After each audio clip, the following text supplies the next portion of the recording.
నమస్తే. ఇన్నాళ్ళు నన్ను సపోర్ట్ చేస్తూ, ఎంకరేజ్ చేస్తూ మీ ప్రేమని నాకు అందిస్తున్న ప్రతి ఒక్కరికి కృతజ్ఞతలు. అలాగే ఈ వీడియో కూడా ఖచ్చితంగా మీకు ఉపయోగపడుతుంది. లైక్, షేర్ అండ్ సబ్స్క్రైబ్ చేసి మీ సపోర్ట్‌ని నాకు అందించండి. అలాగే ఈ వీడియో పట్ల మీకున్న అభిప్రాయాన్ని కామెంట్ సెక్షన్‌లో కామెంట్ చేసి తెలియజేయండి. ఇప్పుడు వీడియోని చూద్దాం. నమస్తే, వెల్కమ్ టు అవర్ ఛానల్. నేను పద్మిని. ప్రస్తుతంతో పాటు ప్రముఖ ఆధ్యాత్మికవేత్త, ఆస్ట్రోన్యూమరాలజిస్ట్, ఎనర్జీ వాస్తు స్పెషలిస్ట్, శ్రీ విద్య ఉపాసకురాలు శ్రీమతి జయప్రద గారు మనతో పాటు ఉన్నారు. మాట్లాడదాం. నమస్కారం అండి. శ్రీమాత్రే నమః. బాగున్నారు జయప్రద గారు? బాగున్నాం, చాలా బాగున్నాం. సూపర్. చాలా అద్భుతంగా దేవీ నవరాత్రుల్లో ఒక్కొక్క రోజు అలంకరణ, ఏ అలంకరణ ఉంటుంది అనేది, అలాగే ఆ అమ్మవారిని ఆ రూపంలో పూజించడం ద్వారా ఏ గ్రహశాంతి జరుగుతుంది, తద్వారా మనకి ఉన్నటువంటి ఏ సమస్యల నుంచి మనం బయటపడచ్చు అనేది చాలా అద్భుతంగా వివరిస్తూ ఉన్నారు.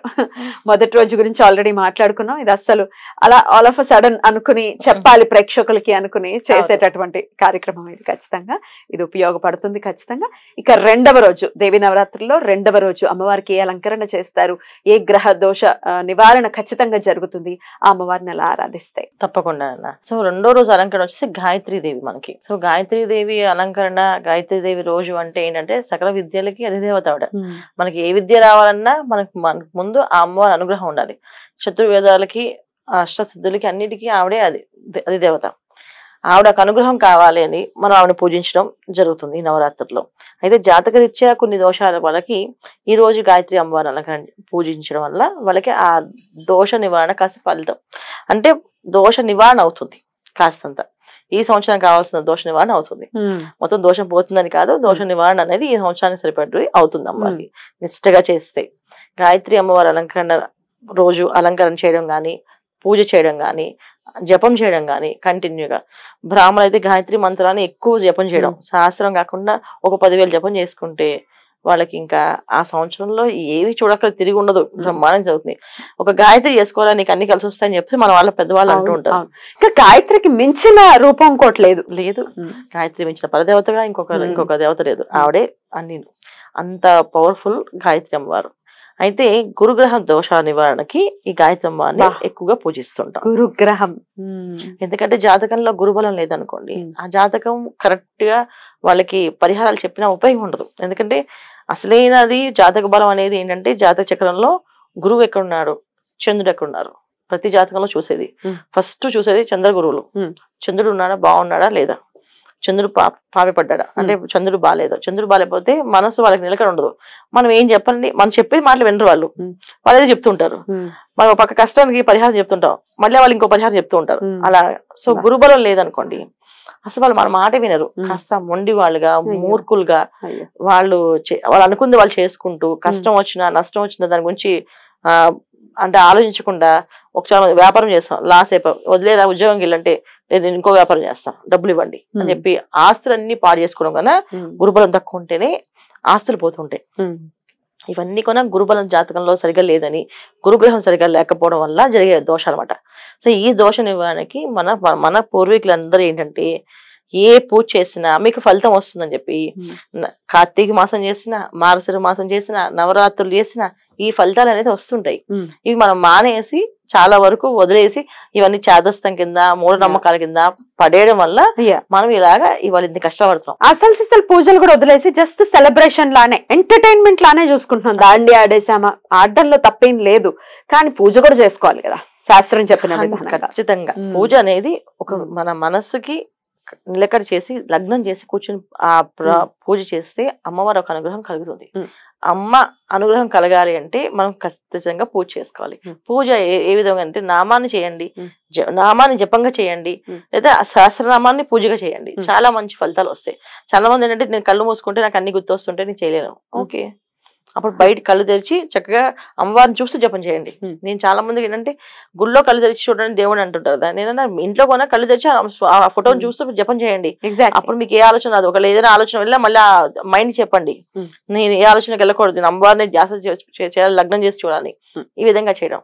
గాయత్రి అలంకరణ రోజున ఇంట్లో అమ్మవారికి కొబ్బరి అన్నం, కొబ్బరితో తాలింపులా, పులిహోర తాలింపులాగా కొబ్బరితో చేస్తారు.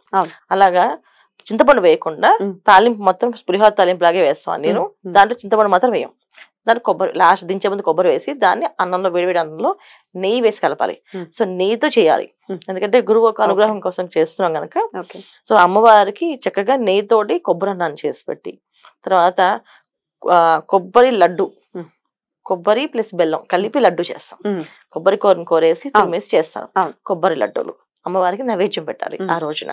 ఇంట్లో అలంకరణ చేసుకునే వాళ్ళు చీర కట్టాలి అమ్మవారికి, ఇలా చీర వస్త్రం సమర్పించాలి అనుకుంటే ఆరెంజ్ కలర్ చీర, అంటే ఆరెంజ్ అంటే సింధూరం రంగు చీర, చక్కగా నిండుగా కనిపించే సింధూరం రంగు చీర అమ్మవారి నైవేద్యం సమర్పించి గాయత్రి అష్టోత్తరం చదవడం లేదా లలితా సహస్రనామం చదువుకోవడం.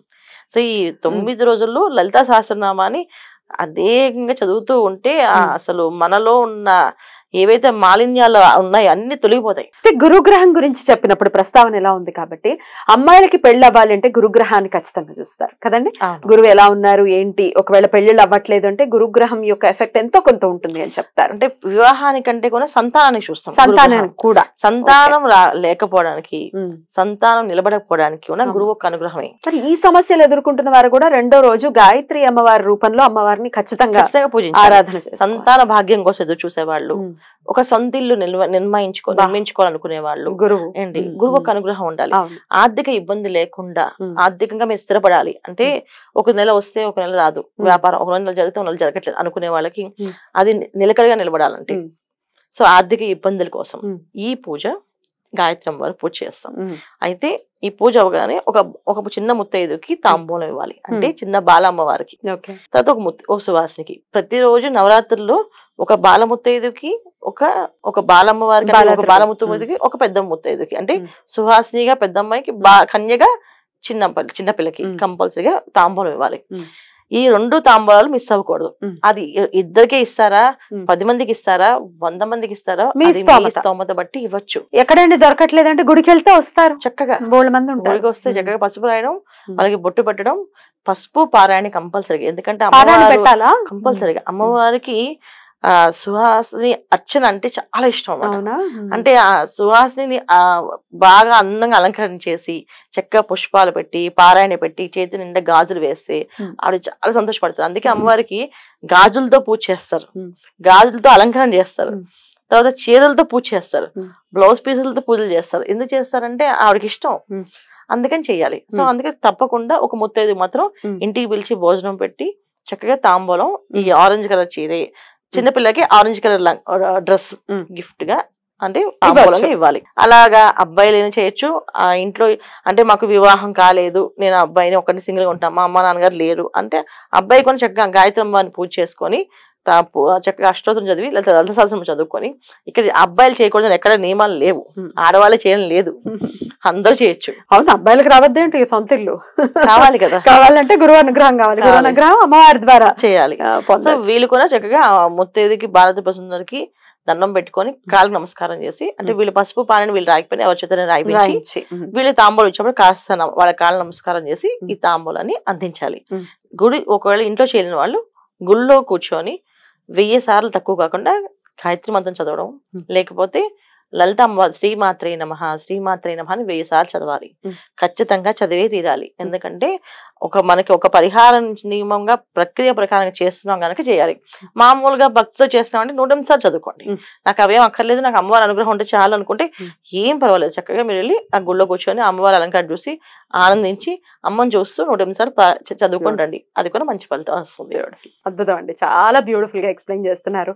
చక్కగా అటు గ్రహ శాంతి జరుగుతూ అమ్మవారి ఆరాధన కూడా చేసుకుని మనకున్నటువంటి ఈ ఐహిక సుఖాల విషయంలో మనం చాలా ఇబ్బంది పడుతూ ఉన్నాం. అది గ్రహాల ద్వారా మనకి ఆ కర్మని అనుభవింపజేస్తూ ఉంటారు కాబట్టి అమ్మవారే ఆ ఇబ్బందుల నుంచి మనల్ని బయటపడేయాలి. రెండవ రోజు చాలా అద్భుతంగా గురువు అనుగ్రహాన్ని పొందటం కోసం గాయత్రి అమ్మవారి ఆరాధనని విశేషంగా మన వాళ్ళు చేసుకుని అమ్మవారి కృపా కటాక్షాలకి ఖచ్చితంగా మన వాళ్ళు పాత్రలు అవ్వాలని మనస్ఫూర్తిగా కోరుకుంటూ ఇక 3వ రోజు ఈ అమ్మవారి ఏ అలంకరణలో తెలుసుకుందాం. Thank you so very much అండి. నమస్తే. నమస్తే అమ్మ. శ్రీమాత్రే నమః.